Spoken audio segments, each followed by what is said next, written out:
오늘 하나님 너무하세요. 저는 제목으로 잠시 말씀 나누려고 합니다. 이스라엘 백성들이 애굽 땅에 있을 때 하나님께서 여러 가지 기적을 그들에게 보이셨습니다. 그래서 애굽으로부터 출애굽하게 하시고 그 애굽에서 나올 때 하나님께서 보여주신 여러 가지 기적들을 경험하면서 이스라엘 백성들은 아마 이런 기대를 했을 것 같아요. 그래, 하나님께서 우리를 인도하시니까 이 애굽에서 나가기만 하면 하나님께서 우리로 하여금 부강한 나라를 만드시고 우리 이스라엘을 하나님께서 사용하셔서 하나님의 백성으로 선택하셨으니까 아마 이 지역에서 가장 좋은 곳으로 우리를 인도하셔서 평안한 삶을 살게 하실 거야. 우리가 출애굽만 하면 하나님께서 보여주신 그런 기적과 같은 일들이 우리 삶 가운데 분명히 벌어질 거야. 여러분, 이스라엘 백성들이 얼마나 그 큰 소망을 가지고 출애굽을 했겠습니까? 출애굽할 때 많은 기적들을 통해서 그 애굽을 벌하시고 이스라엘 백성들을 그 애굽 땅에서 이끌어내셨단 말이에요.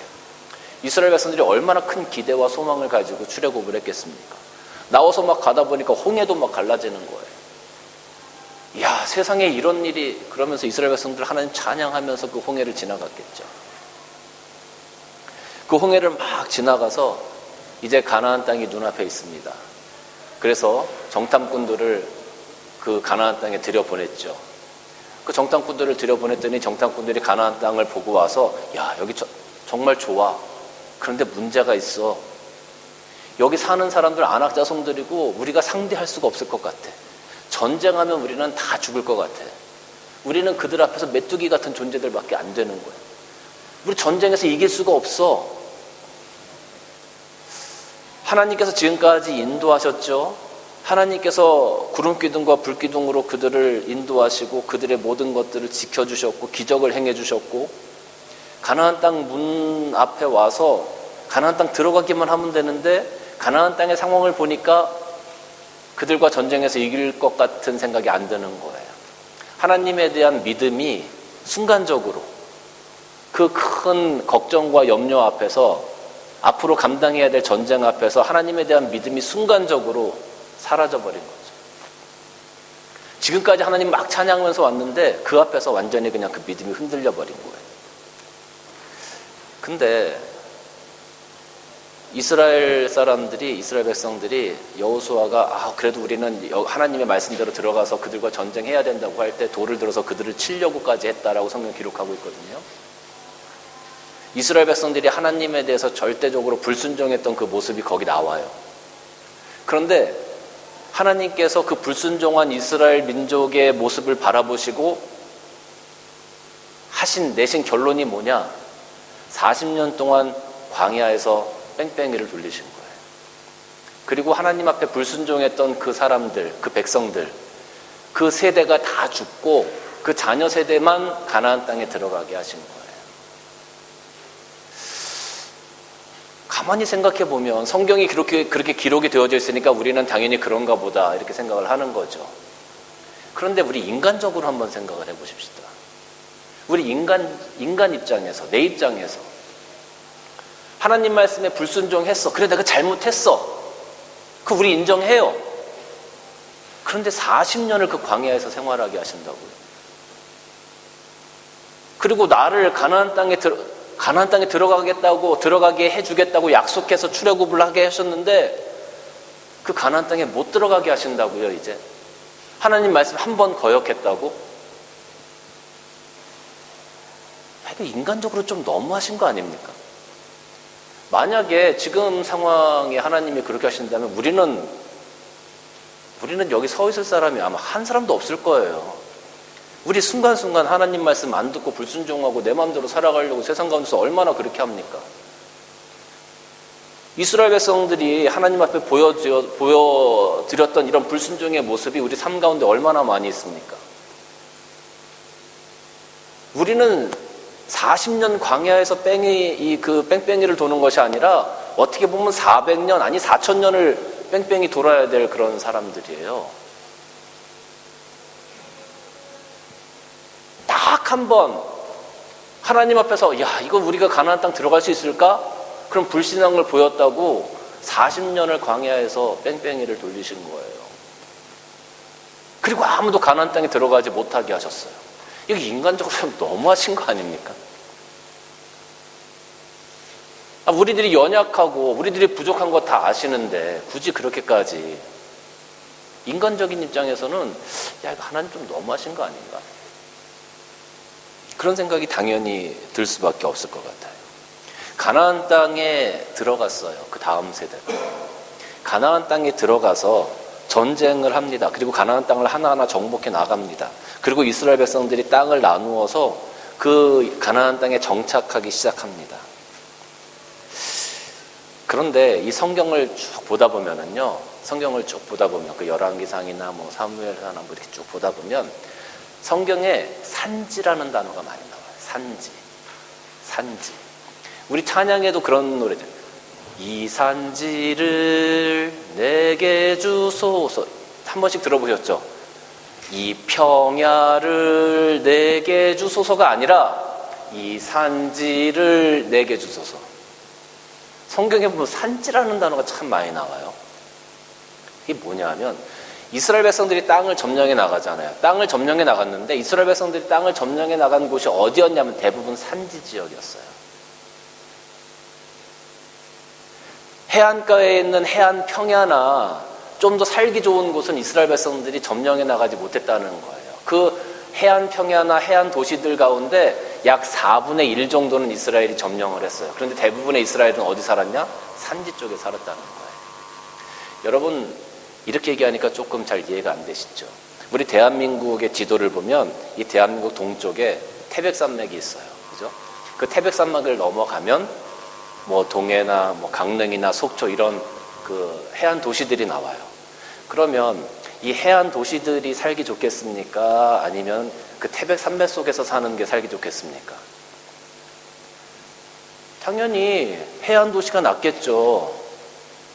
태백산맥처럼 그렇게 험산준령은 아니었지만 이스라엘 백성들은 그 해안 도시에 살 수가 없었어요. 왜? 거기 이방 민족들이 살고 있었기 때문에, 그들을 다 몰아내지 못했기 때문에. 그러니까 어디 살았냐 하면 이 산지에 살았던 거예요. 하나님께서 적과 꿀이 흐르는 땅에 우리를 인도하셔서 적과 꿀이 흐르는 땅으로 들어가서 이제부터 불행 끝, 행복 시작, 먹을 것도 많고 추수할 때마다 창고에 곡식들이 그득그득 넘쳐나고 그런 것들을 기대하고 들어갔는데 결국 그들이 자리 잡은 곳이 어디였냐?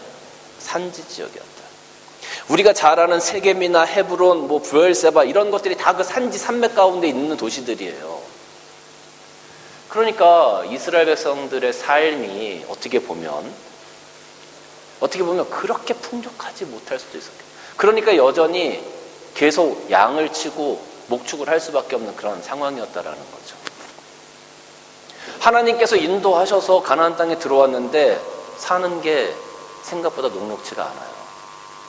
그리고 여전히 이방 민족들이 내 옆에 살고 있어.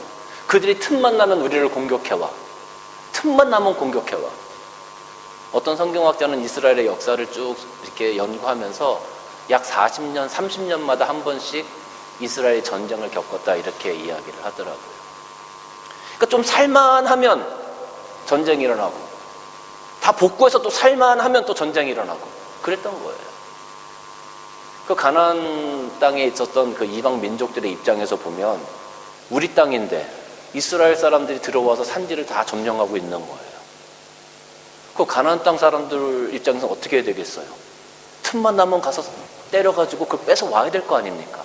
그러니까 이스라엘 사람들하고 블레셋 사람, 암몬 사람 뭐 맨날 전쟁하는 거예요. 우리 성경 보면 맨날 쳐들어왔다는 소리 있고 맨날 뭐 어떻게 됐다 그러고 그런 얘기 있잖아요. 그러니까 전쟁이 그렇게 일어날 수밖에 없는 거예요. 하나님 말씀 듣고 가나안 땅에 들어왔는데, 하나님 말씀 듣고 가나안 땅에 들어왔으면 이제부터 편안한 삶을 좀 살아야 되는데 계속 전쟁이고 뭐 먹을 것만 좀 만들어 놓으면 블레셋 사람들 와가지고 다 뺏어가고 정신없어요. 나라가 세워지기가 어려운 거예요.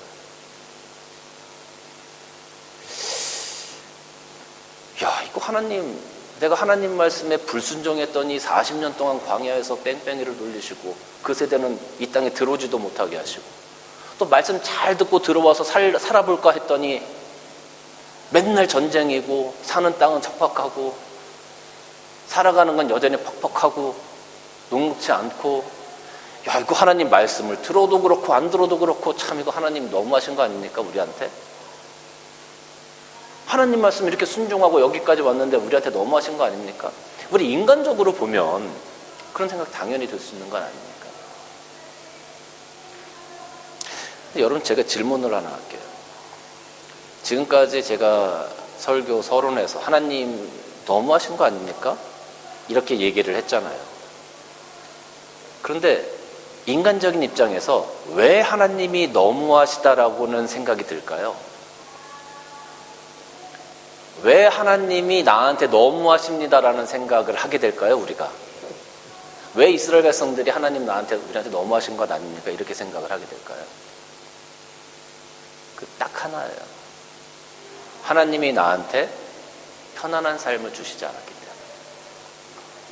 하나님이 나에게 편안한 삶을 주시지 않았기 때문에 우리는 하나님 너무하십니다라고 생각을 하는 거예요.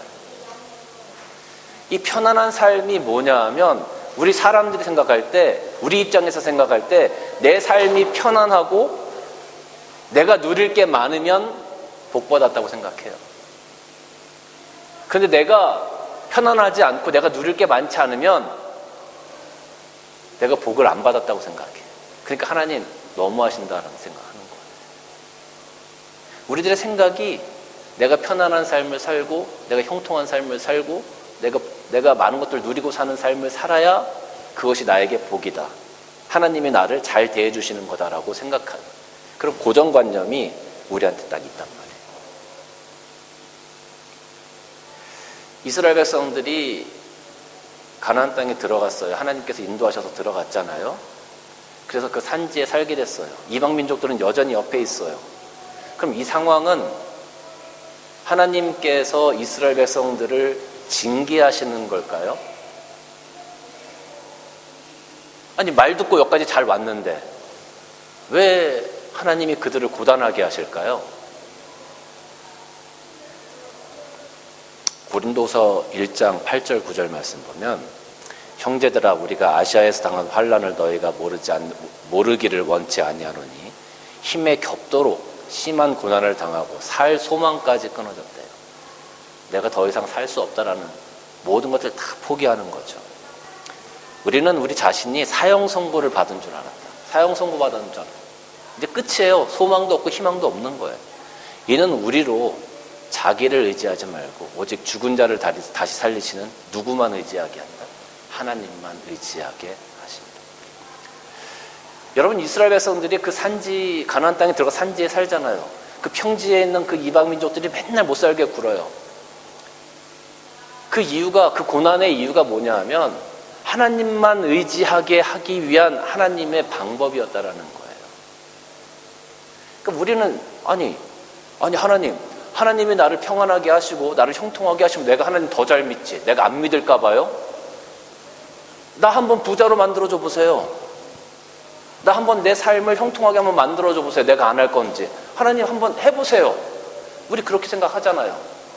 근데 하나님이 진짜로 역사상에서 그렇게 많이 하셨어요. 성경에 보면 사사기라는 책이 있어요. 사사기에 많은 사사들이 나와요. 10몇 명의 사사들이 나와요. 사사가 뭐냐면, 이스라엘 백성들이 평안해. 그러니까 이스라엘 백성들이 편안하면 다 우상을 섬기고 하나님을 떠나가. 그러면 하나님께서 이방 민족을 들어서 이스라엘을 공격하게 하세요.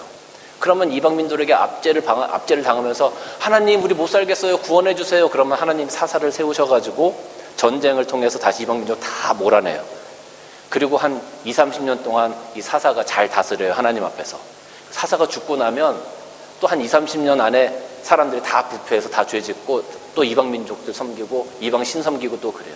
그러면 또 이방 민족들을 들어서 또 이스라엘도 전쟁하게 하세요. 이 서클이 계속 반복돼요. 편안하게 해주니까 다 죄짓고 다 우상 섬기고 다 자기 맘대로 살라고. 물질적인 풍요 주면 내가 하나님 선교센터도 세우고 내가 정말로 하나님의 나라를 위해서 내가 모든 걸 다 사용하겠습니다. 그래요. 그렇게 사용할 수도 있죠. 근데 여러분, 유럽에 있는 기독교들이 왜 쇠퇴했습니까? 유럽에 있는 기독교들이 유럽이 풍요롭게 되면서부터 쇠퇴하기 시작했어요. 대한민국에 있는 기독교가 왜 쇠퇴하기 시작했습니까? 80년대 올림픽을 통해서 풍요를 맛보기 시작하면서 기독교가 쇠퇴하기 시작했어요. 하나님 저 풍요롭게 해주세요. 저 부자 한번 만들어주세요. 하나님 저 축복 한번 해줘보세요. 제가 하나님만 섬기고 갈게요. 이런 공수표를 남발하는 것이 우리들의 모습이라는 거예요. 우리의 죄성은 그럴 수가 없다는 거예요. 하나님 너무 잘하시는 거죠. 그래서 이방 민족을 옆에 두시고 원수들을 옆에 두시고 계속 이스라엘을 힘들게 하시는 거예요. 고난을 주시는 거예요. 때로는 하나님만 바라보게 하시려고. 이게 하나님의 사랑이에요. 사실은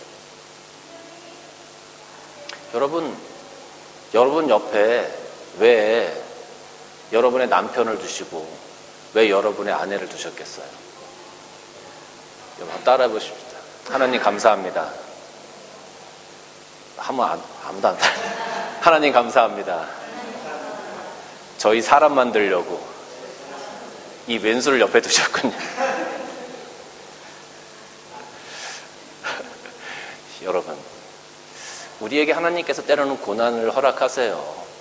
그런데 우리가 그 고난이 없으면 하나님 바라보기가 너무 힘들어요. 우리의 죄성은, 우리의 정욕은 내가 편안하고 내가 많은 것들을 누릴 때 하나님을 바라보게끔 나를 놔두지 않아요. 오히려 이런 어려움이 있을 때 내가 하나님을 바라보는 것이 오히려 우리들에게 더 큰 축복이라는 것을 우리는 알아야 합니다. 여러분, 우리 오늘 본문 말씀으로 다시 돌아오면 10절부터 12절 말씀에 이에 롯이 눈을 들어 요단 지역을 바라본 즉 소알까지 온 땅에 물이 넉넉하니 여호와께서 소돔과 고모라를 멸하시기 전이었으므로 뭐 같다고요? 여호와의 동산 같고 애굽 땅과 같았다. 아브라함과 롯이 같이 지내다가 서로 이제 하나님께서 축복하심으로 점점 양떼들도 많아지고 하니까 같이 동거할 수가 없는 거예요. 그래서 이 아브라함이 그 목자들이 서로 싸우는 걸 보고 그러지 말고 이제는 서로 각자 길을 가자. 네가 동하면 내가 서하고 네가 서하면 내가 동하겠다. 네가 먼저 선택을 해라. 그래서 이 롯이 눈을 들어서 이렇게 보니까 저기 소돔과 고모라라는 성이 있는데 그쪽은 굉장히 온 땅에 물이 넉넉하다고 그랬죠. 그 이스라엘 땅은 물이 부족한 곳이에요. 물이 부족한 곳. 그런데 이 요단강에서 물을 끌어다 쓸 수 있는 지역이 유일하게 어디였냐면 소돔과 고모라. 그게 산과 산 사이의 분지와 같은 곳이거든요. 그래서 요단에 물을 끌어 쓸 수 있는 곳이야. 물을 끌어 쓰려면 물이 있는 곳보다 낮아야 될 것 아니에요. 산지에 있으니까 물을 끌어다 쓰기가 어려운 거야. 그런데 이 분지니까 이 산맥보다 낮으니까 이 물을 끌어다 쓸 수 있는 거예요. 그러니까 소돔과 고모라가 굉장히 풍족했다. 여호와의 동산 같았다. 애굽 땅 얼마나 풍요로웠겠어요. 당연히 그쪽을 선택하죠. 그쪽에 가면 많은 것들을 누릴 수 있고 많은 것들을 더 얻을 수 있으니까 당연히 선택할 거예요. 그래서 롯은 소돔과 고모라 쪽을 선택했어요. 그럼 아브라함은 어디를 선택했어요? 롯이 좋은 것을 선택했으니까 아브라함은 당연히 뭐 산지나 뭐 저런 척박한 곳을 선택했겠죠. 자, 제가 여러분 질문 하나 드리겠습니다. 소돔과 고모라의 풍요로움을 선택했던 롯과 척박한 땅을 선택했던 아브라함과 누가 더 축복받은 사람이었죠?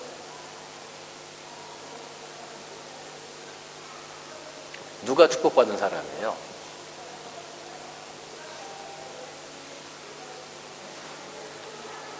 자, 롯이다. 손 한번 들어보세요.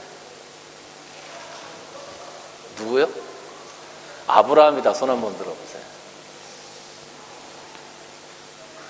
아니 뭐 이것도 난 잘 모르겠어 지금. 여러분 우리가 사실 이 부분에 대해서 갈등이 생길 수밖에 없어요. 우리가 머리로 생각하는 거요. 제가 요즘 여러분들에게 세상 논리, 천국 논리 이런 이야기를 자주 하는데 세상 논리로 따지면 롯이 축복받은 거예요. 왜? 풍요롭잖아. 그 삶이 풍요롭고 모든 것들이 보장되어진 것처럼 보이잖아요. 많은 것들을 누릴 수 있잖아요. 롯이 당연히 고난이 없잖아. 거기 가면은 뭐 모든 것들이 다 형통케 되어지고 보장되어지는 것처럼 세상적으로 보면 그게 축복받은 거예요. 그런데 우리가 머리로는 그게 축복받은 것처럼 생각이 드는데 실질적으로 우리 가슴은 어때요? 여러분의 가슴은 어때요? 여러분의 가슴은 그래도 그건 좀 이상한 것 같아. 아브라함이 더 축복받은 건데 이런 생각이 우리 가슴에 있죠. 왜 그래요? 그게 천국 논리이기 때문에 그래요. 세상에 속한 사람은요, 당연히 롯이 축복받았지. 내 가슴도 당연히 롯이 축복받았지.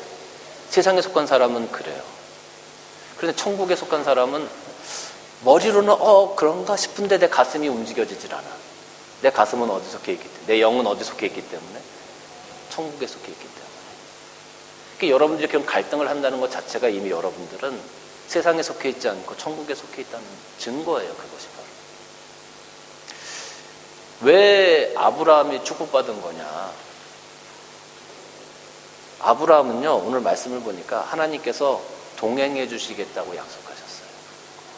동행해 주시겠다고.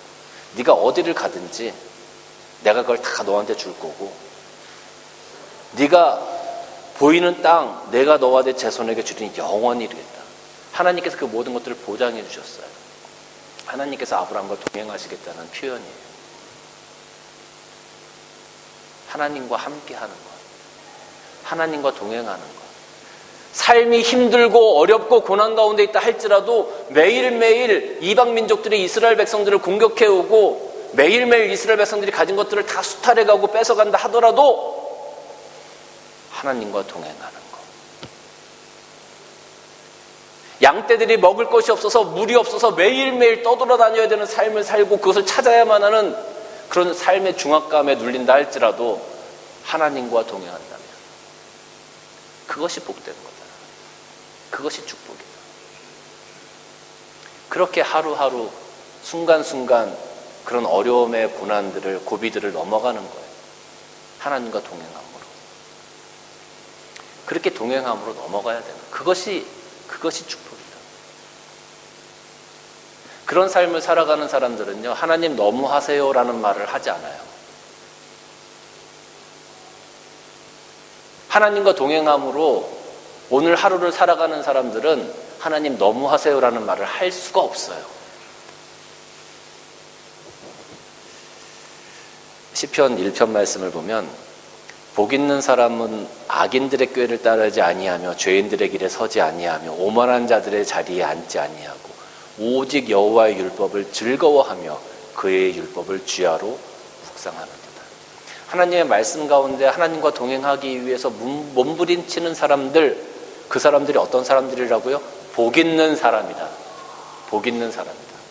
근데 우리 대부분 우리 성도들은 이 사람들은 어떤 생각을 하냐면요, 3절 말씀만 생각해요. 그는 시냇가에 심은 나무가 철을 따라 열매를 맺고 그 잎사귀가 마르지 아니함 같으니 그가 하는 모든 일이 다 형통하리로다. 형통해야 되는 거야. 무조건 잎사귀가 많아야 되고 열매가 많아야 되는 거야. 이것이 복 있는 사람이라고 생각을 하는 거예요. 그런데 그 앞에 뭐가 있었어요? 복 있는 사람은 악인들의 꾀를 따르지 아니하고 죄인의 길에 서지 아니하고 오만한 자의 자리에 앉지 아니하고 오직 여호와의 율법을 즐거워하며 그의 율법을 주야로 묵상하는도다. 이게 하나님과 동행하려고 하고 하나님 말씀에 순종하려고 하는 사람이 복 있는 사람이에요. 그런 사람들을 하나님께서 형통케 해주시는 거예요. 그러니까 내가 하나님과 동행하려고 막 애쓰는데 아직도 내 삶 가운데 어려움이 있고 힘듦이 있어.